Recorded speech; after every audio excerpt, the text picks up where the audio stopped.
अस्सलाम वालेकुम स्टूडेंट आज हम ऑर्थोगोनल सिस्टम और ऑर्थोनॉर्मल सिस्टम क्या होता है। सबसे पहले तो हम इनकी डेफिनेशन देखेंगे। देन स्टूडेंट हम इनसे रिलेटेड जो इम्पोर्टेंट एग्जांपल और इम्पोर्टेंट जो रिजल्ट्स हैं उनको आज हम डिस्कस करेंगे। तो आज का लेक्चर बहुत ही इंपॉर्टेंट है। तो सबसे पहले हम देखते हैं कि हमारे पास जो डेफिनेशन है ऑर्थोगोनल सिस्टम और ऑर्थोनॉर्मल सिस्टम की वो क्या है स्टूडेंट। So let's start.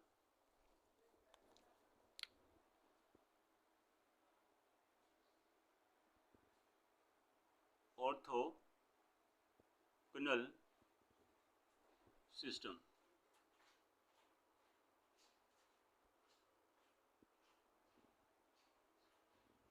इसकी डेफिनेशन हमारे पास स्टूडेंट डेफिनेशन है ऑर्थोगोनल सिस्टम की। इसमें क्या कहा जा रहा है, an orthogonal set in an inner product space X is a subset capital M of X whose elements are pairwise orthogonal, जिसके एलिमेंट जो है वो पेयर वाइज क्या ऑर्थोगोनल है।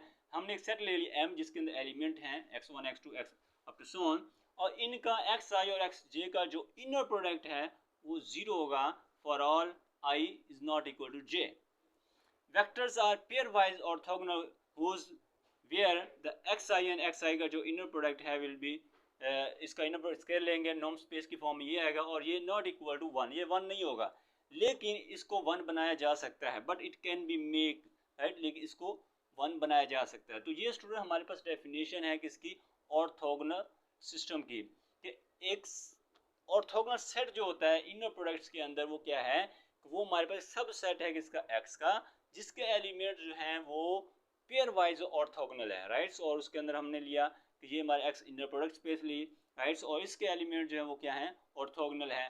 और इसका जब हम सेम लेंगे तो उसका क्या स्केयर आ जाएगा और ये नॉट इक्वल टू वन, और it can be make one, इसको वन बनाया जा सकता है। तो ये डेफिनेशन थी स्टूडेंट हमारे पास ऑर्थोगोनल सिस्टम की। अब हम डेफिनेशन देखते हैं नेक्स्ट ऑर्थोनॉर्मल सिस्टम की। ऑर्थोनॉर्मल सिस्टम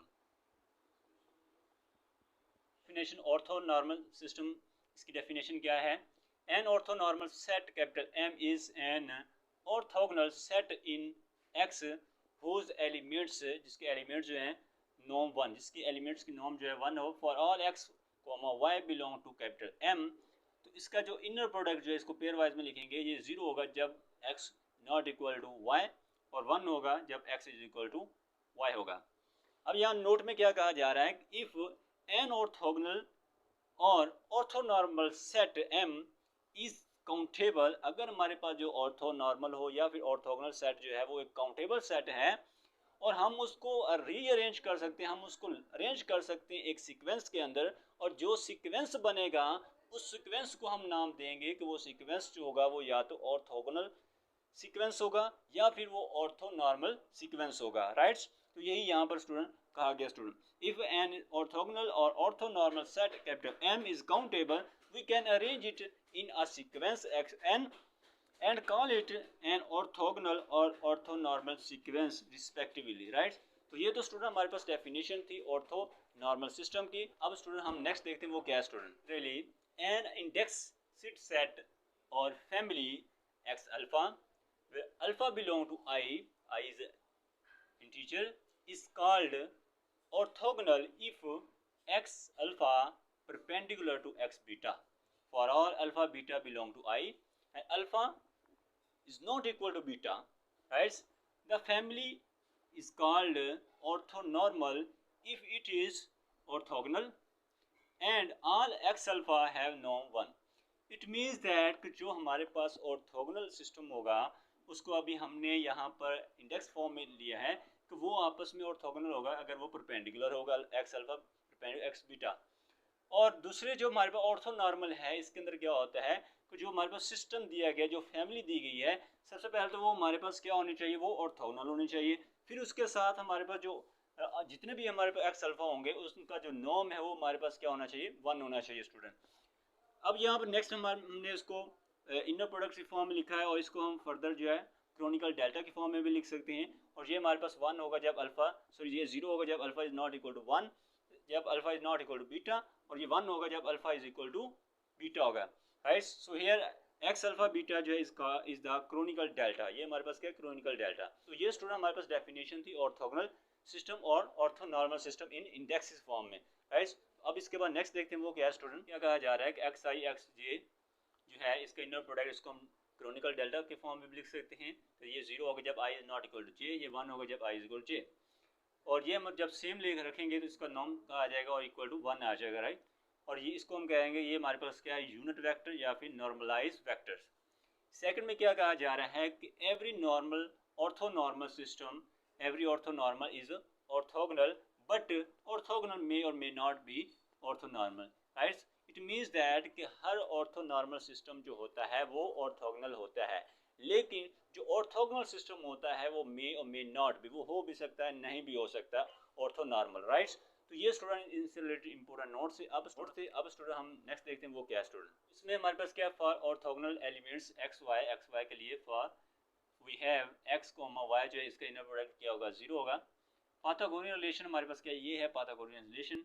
अब इफ x1 x2 जो है हमारे पास xn इज ऑर्थोगोनल सेट, देन हम उसके अंदर ये इनक्वालिटी अप्लाई करेंगे तो हमारे पास क्या ये आ जाएगा। अब इनफैक्ट इसका जो x j inner product x j comma x k ये 0 होगा for all j not equal to k लिए, राइट। और यहाँ पर इसकी डायग्राम जो है वो डिफाइन की है पाइथागोरियन रिलेशन इन टू कि हमारे पास ये एक्स के अलोंग है, ये वाई के अलोंग है, राइट। और इनका सम जो है वो एक्स प्लस वाई, राइट। तो यहाँ पर हमारे पास कंसिक्वेंटली जो है जब हम इसका नॉर्म लेंगे तो हम इसको इस फॉर्म में लिख सकते हैं in form of inner products की फॉर्म में, राइट। अब यहाँ पर हमारे पास इसको फर्दर सॉल्व करेंगे तो ये हमारे पास आ जाएगा, यहाँ पर हम इंडेक्स जो है वो जे लेंगे तो ये हमारे पास ये चीज़ आएगी सिंगल, राइट। तो यहाँ पर इसको फर्दर सॉल्व करेंगे क्योंकि सेम आ रहा है तो इसको हम इस फॉर्म में भी लिख सकते हैं। इट मीन्स दैट कि हमारे पास जब हम इनर प्रोडक्ट लेते हैं सो नॉर्म लेकर स्केयर वो उसको हम इस फॉर्म में भी हम लिख सकते हैं, राइट। जब हमारे पास सिस्टम क्या होगा ऑर्थोगोनल सिस्टम होगा, राइट। तो ये स्टूडेंट हमारे पास और पाइथागोरस रिलेशन था इन जब हम ऑर्थोगोनल वेक्टर लेकर चलते हैं तो उसका जो हमारे पास रिलेशन आएगा वो ये आएगा, राइट। तो ये तो स्टूडेंट हमारे पास इससे रिलेटेड एक रिजल्ट था जिसको हमने डिस्कस किया। अब इसके बाद हमें इससे रिलेटेड एक बहुत ही इंपॉर्टेंट लेमा डिस्कस करेंगे। सबसे पहले हम उसकी स्टेटमेंट देखेंगे और देन स्टूडेंट हम उसके प्रूव पर जाएंगे। रिलेटेड एक लेमा है जिसकी स्टेटमेंट में क्या कहा जा रहा है, an orthonormal set is linearly independent. जो ऑर्थोनॉर्मल सेट होता है वो हमारे पास क्या होता है लीनियरली इंडिपेंडेंट होता है, राइट। अब हम इसका प्रूफ देखते हैं। प्रूफ में क्या है, लेट E1 E2 En जो है बी एन ऑर्थोनॉर्मल सेट, ये हमारे पास क्या एक ऑर्थोनॉर्मल सेट हमने लेट किया। देन हम क्या करेंगे उसको हमने क्या लिया उसको लीनियर कम्बिनेशन की फॉर्म में लिखा। अल्फा 1 जो है वो अल्फा 1 अल्फा 2 अल्फा n जो है वो सारे के सारे स्केलर हैं, E1 E2 वो हमारे पास क्या है वेक्टर्स हैं। अब इसको हम सम की फॉर्म में इस फॉर्म में लिखेंगे।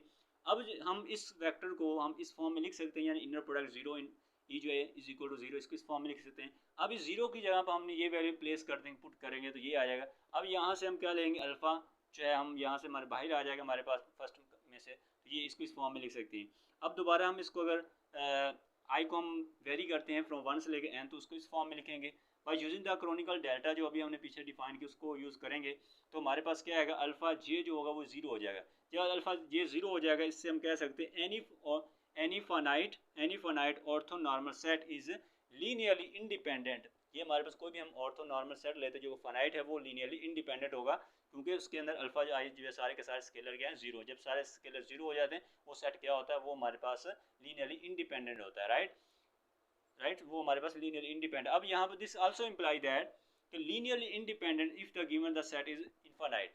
ये हमने जो डिस्कस किया था थ्योरम रिजल्ट, ये हमने फाइनाइट सेट लेकर डिस्कस किया था कि कोई हमारे पास फाइनाइट सेट है तो वो लीनियरली इंडिपेंडेंट होगा। अब इसी तरह से वो कह रहा है कि अगर हमारे पास ऑर्थोनॉर्मल जो सेट हो वो अगर इनफाइनाइट हो देन भी वो हमारे पास क्या होगा वो लीनियरली इंडिपेंडेंट ही होगा, राइट। तो ये तो स्टूडेंट हमारे पास इससे रिलेटेड एक लेमा था। अब स्टूडेंट हम इनसे रिलेटेड एग्जांपल देखते हैं वो क्या स्टूडेंट। जो एग्जांपल है Euclidean space R3। Euclidean space R3 में हमारे पास क्या in the space R3 the 3 unit vector जो कि हमारे पास क्या E1 E2 E3 और इसको हमने डिफाइन किया इन स्पेस के अंदर E1 E2 E3 के अंदर in the direction of 3 axis. ये हमारे पास क्या है 3 axis of rectangular coordinate system form an orthonormal set. यानी कि जो हमारे पास E1 E2 E3 है ये हमारे पास क्या बना रहे हैं एक ऑर्थोनॉर्मल सेट बना रहे हैं। इसके बाद हमारे पास सेकंड एग्जांपल क्या है स्पेस L2 स्पेस जो है वो हमारे पास क्या है एन ऑर्थोनॉर्मल सीक्वेंसेस जो है वो हमारे पास ई एन है, और इसके अंदर जो एलिमेंट्स होंगे वो क्या है, वो इस फॉर्म में होंगे, और इसकी जो nth टर्म होगी वो क्या होगी, हमारे पास 1 होगी, इसकी nth टर्म क्या होगी, वो 1 होगी। तो ये तो स्टूडेंट हमारे पास इससे रिलेटेड एग्जांपल थी। तो ये तो स्टूडेंट आज का हमारा लेक्चर था, जिसके अंदर सबसे पहले हमने डेफिनेशन देखी ऑर्थोगोनल, और फिर हमने ऑर्थोनॉर्मल सेट की। देन स्टूडेंट हमने इससे रिलेटेड जो इंपॉर्टेंट रिजल्ट थे उनको डिस्कस किया, फिर हमने लेमा डिस्कस किया, फिर लास्ट में स्टूडेंट हमने इनसे रिलेटेड ये हमने एग्जांपल डिस्कस की। तो ये तो स्टूडेंट आज का हमारा लेक्चर था। इस लेक्चर के अंदर स्टूडेंट आपको कोई भी क्वेश्चन है, कोई भी डाउट है, तो आप कमेंट सेक्शन के अंदर स्टूडेंट पूछ सकते हैं। नेक्स्ट लेक्चर के अंदर स्टूडेंट हम फंक्शनल एनालिसिस से रिलेटेड किसी नए टॉपिक के ऊपर बात करेंगे। So thank you very much for watching this video.